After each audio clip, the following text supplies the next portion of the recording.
this 2026 NBA season needs to be the Cleveland Cavaliers year. They have been a very good team regular season wise and everything like that, but they haven't made it past the second round since they have acquired Donovan Mitchell and been back in the swing of things. In 2023, they lost to New York in 5 games in the first round. In 2024, they lost to the Celtics in the second round in 5 games. And then last year, they lost in the second round to the Pacers in 5 games. So this team is really like they can't do a lot. They acquire Lonzo Ball for Isaac Okoro during like the start of free agency time, which I thought was a really good pickup because they knew that they were going to end up losing Ty Jerome. So I like that. But this team is $18.4 million over the second apron. And if you know anything about the second apron, it's what has really took down the Celtics, which is why they had to trade Drew and Porzingis. Um, the Suns couldn't do stuff when they had Beal, Booker, and Durant all on the team because they all made 50 million and they were over the second apron. So they had people playing that like probably shouldn't have been playing, right? But I mean, when you look at the guaranteed money, Donovan Mitchell, 96 million for the next 2 years, and in that third year, he's got a $53 million player option, which I assume he would decline because he will probably get more than that. They just extended Evan Mobley, who's guaranteed 258 million until 2030. Darius Garland is guaranteed 126 million until 2028. DeAndre Hunter is guaranteed 48 million until after next season, in 2027, and then Jared Allen is guaranteed 110 million until 2029, and that doesn't even count for like Max Strus, who's guaranteed 32, and then Lonzo, like I just said.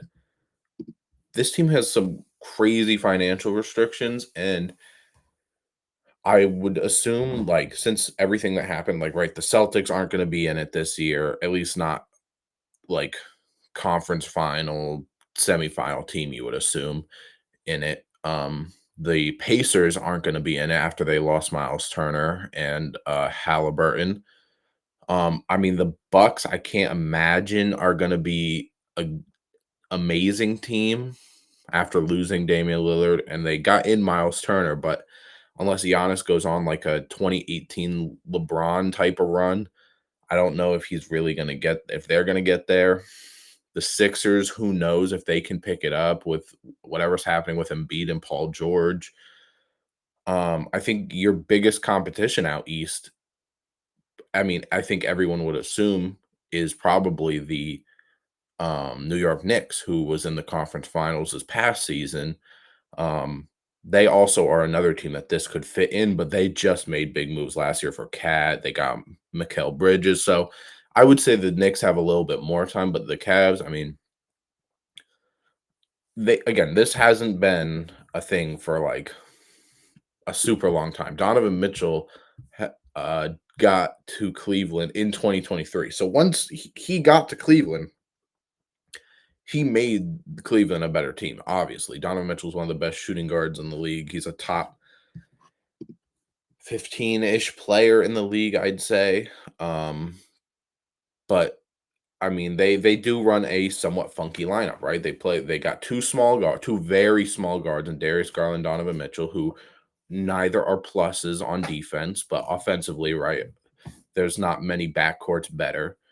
And then you talk about the front court between Jared Allen and Mobley. Mobley has expanded his offensive game a little bit, but he still isn't the most reliable. Like, I mean, he shot 37% from three last year on 3 attempts, which I mean, he thought he shot 37. So he's taking more threes. Um, he's getting, more confident. He's at all-time high in points per game last season at 18 and a half. Obviously was also defensive player of the year, but Jared Allen is also a very traditional center in a way where, like, right, Jared Allen's not catching and shooting threes. Jared Allen's not dribbling the ball up the floor like he's Nikola Jokic. He's not, he's a paint guy, he's a defensive guy, block shots. Like, if you don't think about it too much, off the top of my head, I would say Jared Allen's probably the best or maybe a top 3 of the most, like, traditional type center you will get in the NBA today. So I think Jared Allen would be a very sought after player, um, for other teams, like a team, right? Like the Lakers, I'm sure would love him. Now, I don't think they could match that because again, he's getting paid 20 million this year, 28 next year, 30 million the year after, then 32 million.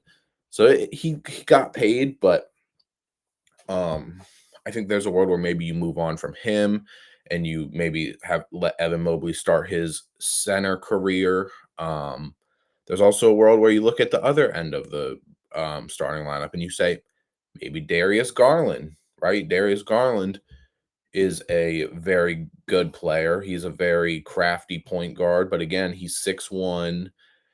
He had a pretty good season last year, averaging 20 and a half points, about 7 assists on 40% from three on 7 attempts and 47% from the field. Like, it's probably his best season other than his first All-Star appearance in 2022. Um, like he's a great player to have, but again, you talk about his front court pairing and Donovan Mitchell, who obviously I would assume if they were to get rid of one, unless the second apron really comes in. I don't know a ton about the second apron, but if the second apron comes in, they're like, oh, they got to shit off however much, and Donovan Mitchell, like I just can't see them moving on from Donovan Mitchell. But Darius Garland, it's harder, I would say, to move a point guard because I feel like a lot of teams in the NBA either have a really good point guard or they are developing a point guard. Like you talk about, like obviously we know where the best point guards in the league are, like the Knicks, the Thunder, the Lakers, like they all have the top, whatever point guards. But then you look at like I said, the other side where developing like the Nets, they just drafted like 4 point guards in the draft, Jaeger Demon, Nolan Traore, like so they probably wouldn't take a flyer, and they're not competing for much unless they, use a lot of money in free agency.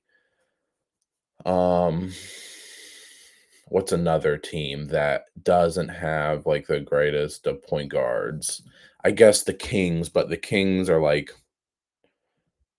you want DeMar DeRozan? I can't imagine they would want DeMar DeRozan. You want Zach Levine? You've got, wouldn't really work too much. But it's just hard. I think it's harder to move. I think point guard and center are the hardest positions to move in the NBA, but I think Jared Allen would be probably easier to trade because he would be, again, something like he's a really important position. So is a point guard, but the way he plays, a lot of teams don't have a Nikola Jokic, a Victor Wembanyama, whatever, like these super skilled centers. So sometimes, just hey, the traditional center and a guy who's made an all-star appearance, I think just one all-star appearance, if I'm correct. Yeah, one-time all-star, but he averaged 13 and a half points, about 10 rebounds, and 70% from the field, which was uh, league high last year, and he played all 82 games last season. He gets about a block and a steal per game. Like he would be a really sought after player, but I think that the Cavs they really need to like this is the year to really get as close to winning the NBA Finals, and especially in the East. When I said all the teams I mentioned that are probably either going to be going through struggles or just won't make it. I think your biggest competition is the Knicks. I mean, there are other teams, of course, like the Magic, who acquired Desmond Bain. Um, I mean, the Atlanta Hawks, who made some moves, or the Pistons, whatever. But the Cavs are the best team out east.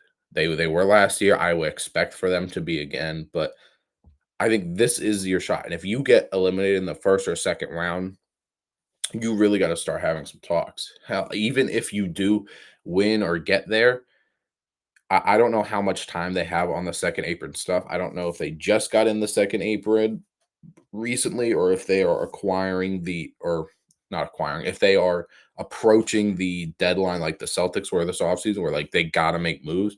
They might have to anyways. So I think you really need to assess what's important. I mean, I can't imagine they trade Evan Mobley, who just won DPOY.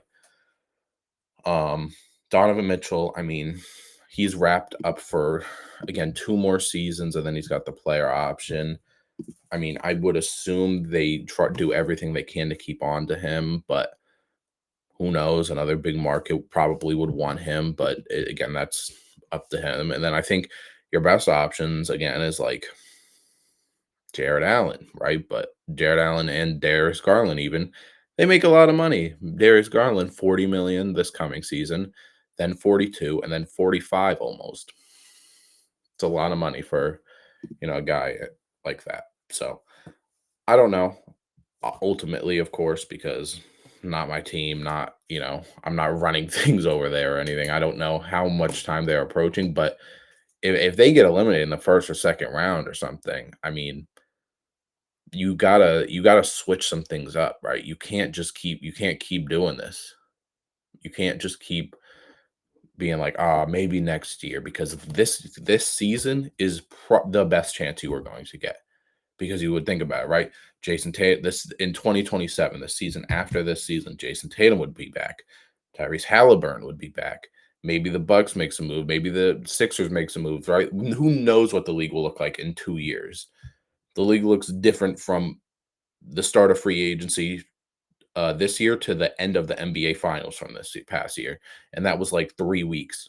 So who knows what the league will look like? Who knows what injuries, anything will happen? So I think they really got to start seeing some progression here, and really to make some difference. But again, they're a great team. They've got great players and a great foundation, but you might have to look other places. And I don't know what those trades look like, right? Like I would assume if you're trading Jared Allen, you're probably trading him for a forward of some sort.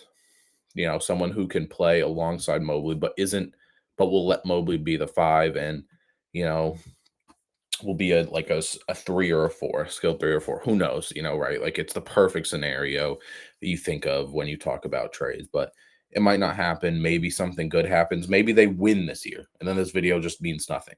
It could very well happen, but um, I think that the Cavs have a good chance, but they really gotta step it up, and they gotta show us when it comes playoff time. Thank you for watching. Remember to subscribe to my gaming channel, which will be in the description, where we're playing a ton of different types of games. Like and comment, of course, and thank you for watching.